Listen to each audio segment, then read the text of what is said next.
in Madison, Wisconsin, and we're in a limousine, and Dick is in the front seat with the driver, who I believe was the chief of police, which often what he was, and I was in the jump seat in the back, and Elvis and his girlfriend at the time, Ginger Alden, was in there, and I think Joe Esposito, and there was a couple of chase cars, and Elvis is in full regalia. I don't really recall, we were either going to the concert or coming back from the concert, but he had a full jumpsuit on, and then he had his DEA blue jacket over that, which he would wear often.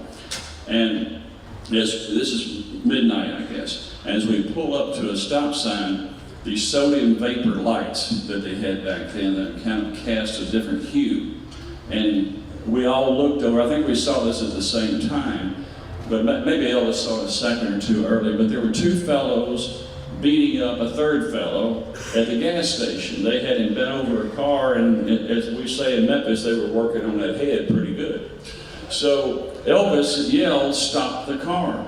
Well, the driver, when Elvis said stop the car, I guess he could, whatever he said he was going to do, so he jammed on the brakes, and Elvis reached over me and popped the door open and began to jump out before any of us knew what was happening.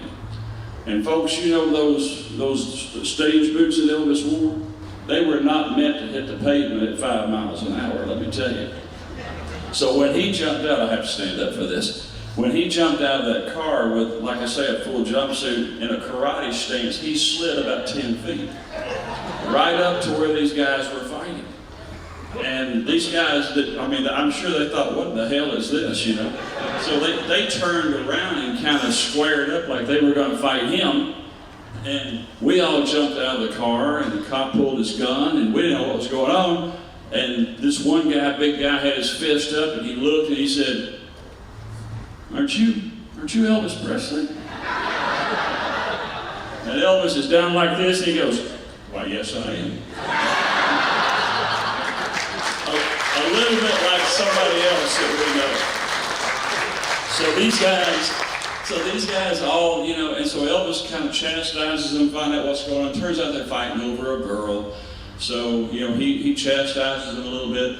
They all want pictures and autographs. Somehow he comes out with some scarves, and they get scarves. And as we're driving off, we all load back in the car, and we're driving off, and I'm just thinking how surreal that was. And so I turn around and look in the rearview mirror, and here's these three guys standing there. They've still got a little blood on their nose, you know, and they're standing there with their arms around each other, holding these autographs, waving at us.